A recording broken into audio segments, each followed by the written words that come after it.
नमस्कार, मैं हूँ शिवानी और एथिक्स क्वेश्चन डिस्कशन में आपका स्वागत है। आज हम डे 62 वाला क्वेश्चन डिस्कस करने वाले हैं।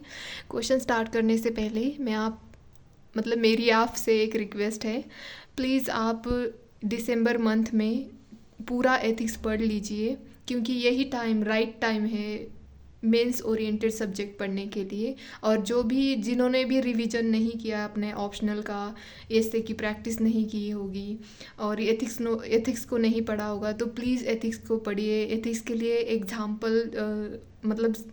कुछ एग्जाम्पल ऐसे होते हैं जिनको हम लिख के रख देते हैं एज हमारे नोट्स बना के। तो आप ऐसे बना सकते हो। अभी आपके पास काफ़ी समय है, आप मेंस के सब्जेक्ट को एक बार रिवाइज कर सकते हो। तो यही मेरी आप सभी को रिक्वेस्ट थी। तो होप कि आप सभी लोग मेरा नहीं सुने तो, लेकिन आपको अगर लगता है कि यूपीएससी क्लियर करनी है, और आप प्लीज़ ऑनेस्ट रहिए खुद से और खुद की बात सुनिए, ठीक है।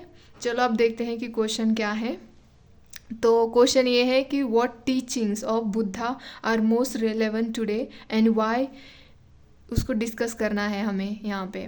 तो यहाँ पे मैंने लिखा है Buddha's teachings are timeless and continue to be relevant today as they provide guidance for living a happy and fulfill life both individually and collectively. तो यहाँ पे मैंने थोड़ा सा बुद्धास की टीचिंग के बारे में लिखा है as a introduction.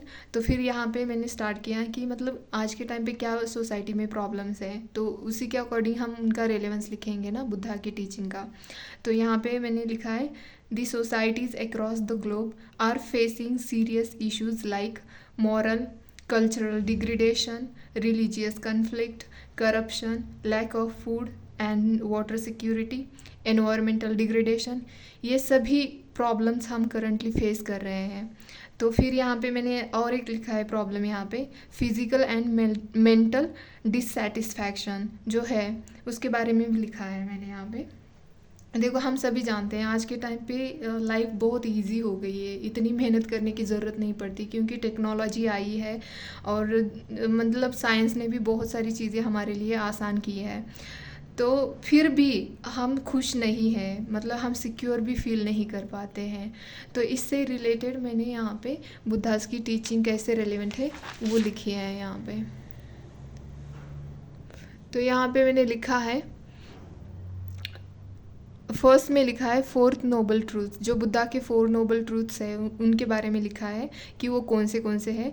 The truth of suffering, the truth of cause of suffering, the truth of end of suffering, मैंने यहाँ पे शॉर्ट में लिखा है ताकि कंसाइज हो answer, and the truth of path to end of suffering. It helps to understanding the nature of suffering and path to liberation from it. हमें पता चलना चाहिए कि हम सफ़र क्यों कर रहे हैं, उसके रीज़न क्या है, यहाँ पे कॉज हमें पता चलना चाहिए पहले तो। फिर उस सफ़रिंग को हमें एंड करना चाहिए। अगर वो सफ़रिंग एंड हो रही है, कैसे एंड करना है, through the path of meditation ले लो, या most of the people follow meditation. तो आप मेडिटेशन के थ्रू भी आपकी सफ़रिंग को एंड कर सकते हो और खुद को लिबरेट कर सकते हो आपकी सफ़रिंग से।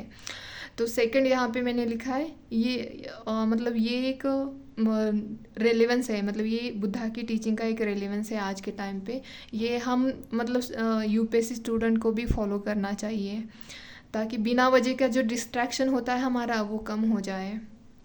और सेकंड लिखा है यहाँ non violence, Buddha's teaching emphasize non-violence, compassion, empathy towards all beings. Towards all beings means human beings हो या animals हो और environment हो, उनके towards हमें क्या होना चाहिए, compassion, empathy दिखानी चाहिए।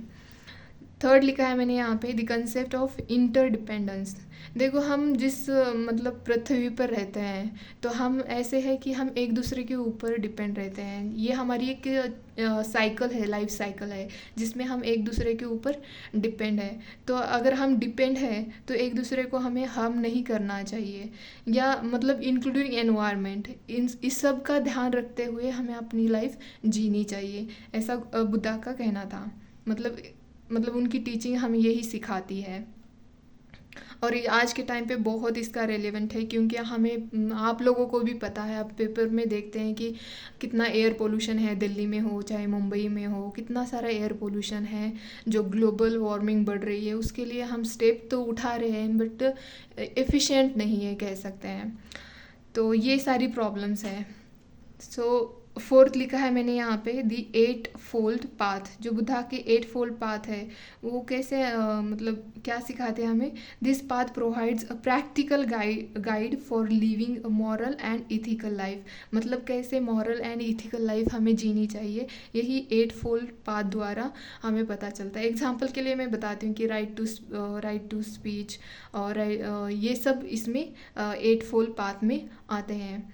और आप देख लेना इसको, क्योंकि ये प्रीलिम्स के अकॉर्डिंग भी इम्पोर्टेंट बन जाते हैं। तो यहाँ पे जगह नहीं थी तो मैंने यहाँ पे मेंशन नहीं किए हैं नीचे, तो आप देख सकते हो। तो यहाँ पे मैंने कंक्लूड किया है लास्ट में, Buddha's teaching can reflect by Dalai Lama. जो दलाई लामा है वो तिब्बतियन वाले, सबको पता होगा दलाई लामा, फिर भी मैं बता रही हूँ।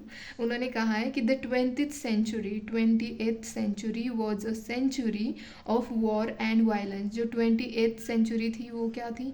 जिसमें वॉर एंड वायलेंस ही था। But now we all need to work to see 21st century is of peace and dialogue. मतलब हमें इस सेंचुरी में पीस एंड डायलॉग से ही डायलॉग मेंटेन करके रखना है, ताकि हम सभी शांति से जी सकें। तो यहाँ पे मैंने उनके मतलब उनका जो कोट कहो या उनकी स्टेटमेंट कहो, उसी से मैंने कंक्लूड कर दिया है। होप कि आपको ये डिस्कशन अच्छा लगे। अगर अच्छा लगता है तो please like and share, subscribe करें। और अगर आपकी कोई भी यूपीएससी रिगार्डिंग मतलब क्वेरीज होगी तो आप कमेंट बॉक्स में मुझे पूछ सकते हैं। और प्लीज़ मैंने जो कहा है शुरुआत में उसको फॉलो करें, आपका ही भला है उसमें। और मैं नहीं चाहती कि आप मेरी तरह भी इतने सालों साल प्रिपेयर करते रहें।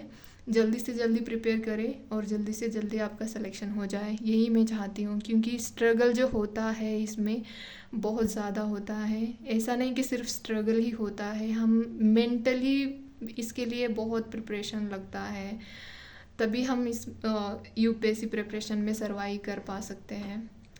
चलो, धन्यवाद आज के लिए।